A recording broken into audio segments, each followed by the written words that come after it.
I'm going to do a short history on Peasholm Park. Let's go and take a look.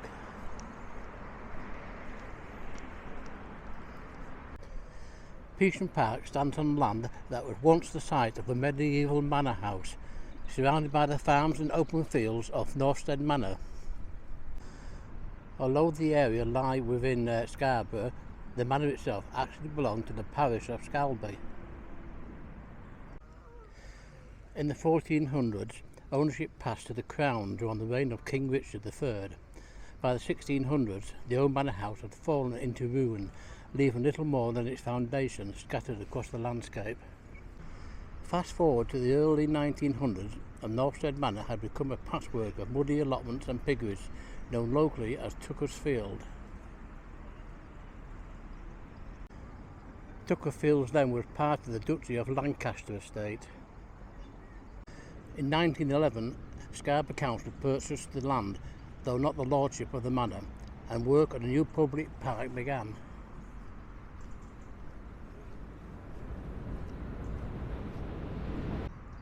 At the Half Moon Bridge, a pair of temple lion statues, often called food dogs, were installed as guardians of the island. Traditionally used in Chinese and Indian Buddhist buildings, these talismans were believed to ward off harmful spirits.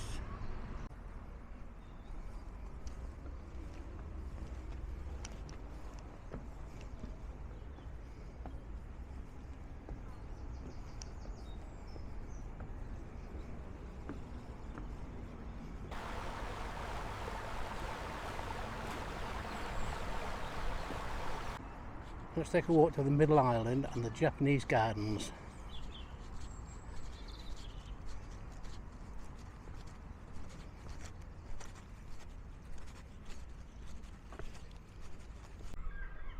It's a bit of a climb up to the Japanese gardens, but well worth it.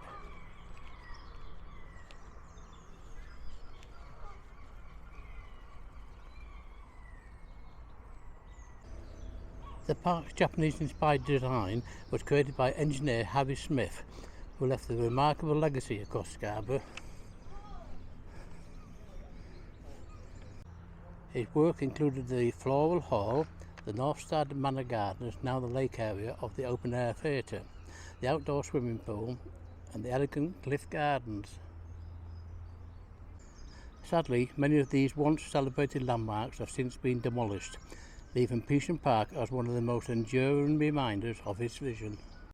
One of Peasholm Park's most iconic features is the Great Pagoda and waterfall rising from the island.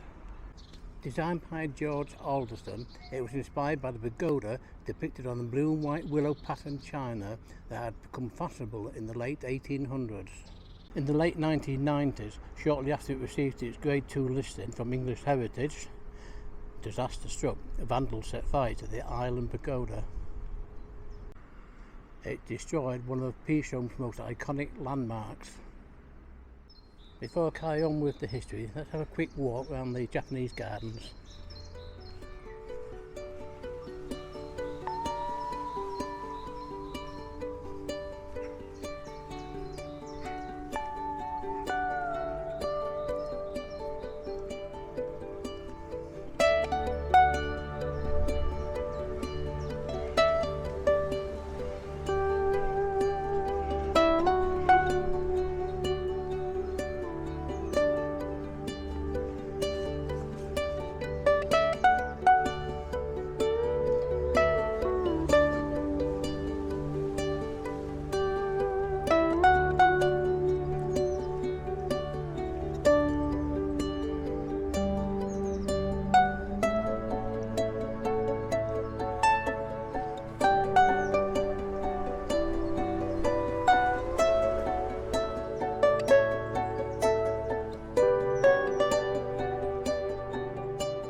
The main lake was created directly over the site of the old manor of Northstead, once a thriving medieval estate.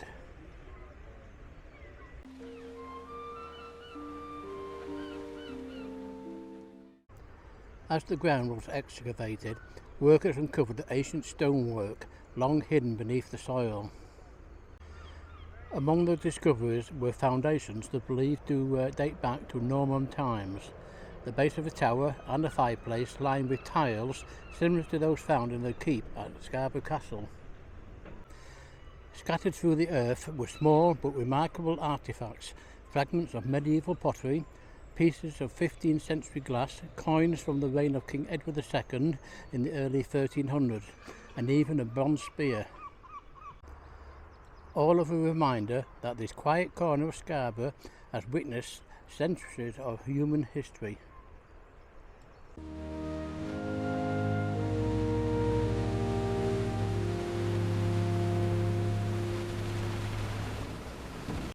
By December 1911, the lake and its island were fully formed, ready to become the heart of the new Peasholm Park.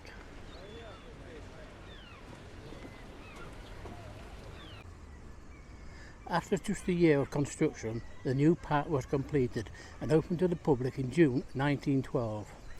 It was the first Oriental theme park in the country, and its unveiling was marked with a great ceremony as the Mayor and Mayoress took the very first trip across the boating lake.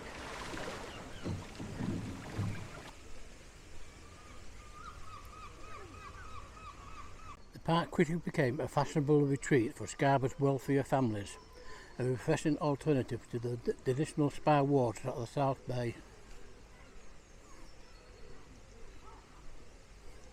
They started having fetes, fairs, galas, firework displays, concerts, and even open-air performances that soon filled the calendar, drawing such large crowds that terrace seating had to be built to accommodate them.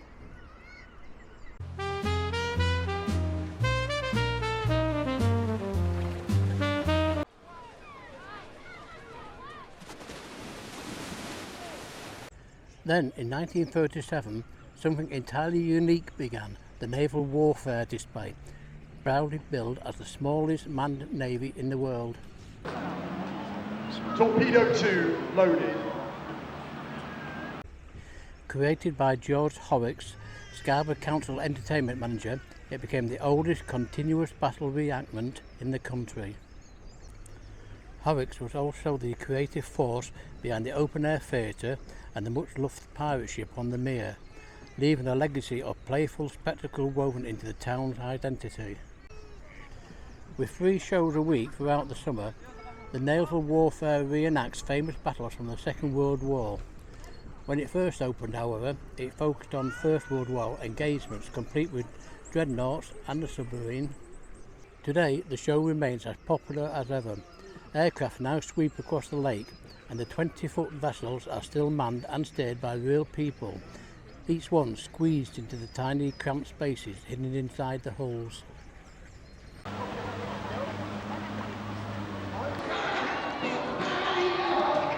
But luckily I can't see it.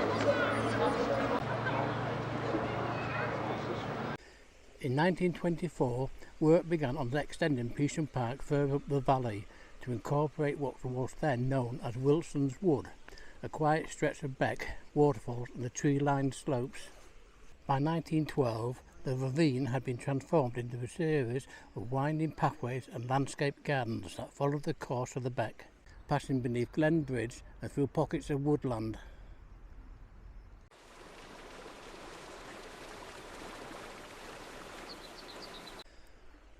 Today, this area, now called Peasholm Glen, leads all the way to Manor Road Cemetery and the Cinder Track.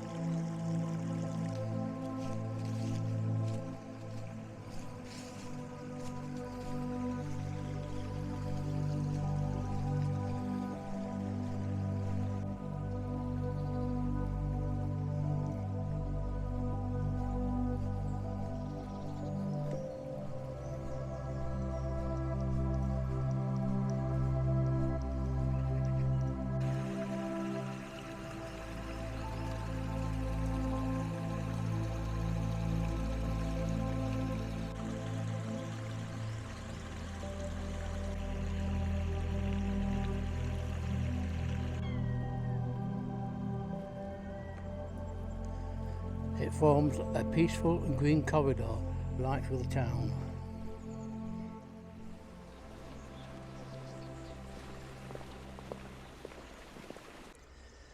After the Second World War, visitors soared with a renewed appetite for social life and celebration. Peasholm became the place to meet friends and spend long summer evenings. Visitors travelled from across the country, often spending entire days and well into the evenings, enjoying the gardens, the lake and the lively atmosphere that made Peasholm one of the Scarborough's most cherished destinations. Let's take a quick walk round the park. Lovely springtime.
Yet Peasholm's story didn't end there.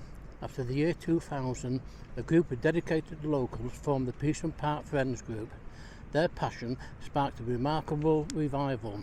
Hundreds of volunteers have since helped restore, rebuild and care for both the park and the glen, breathing new life into a place that had once seemed lost.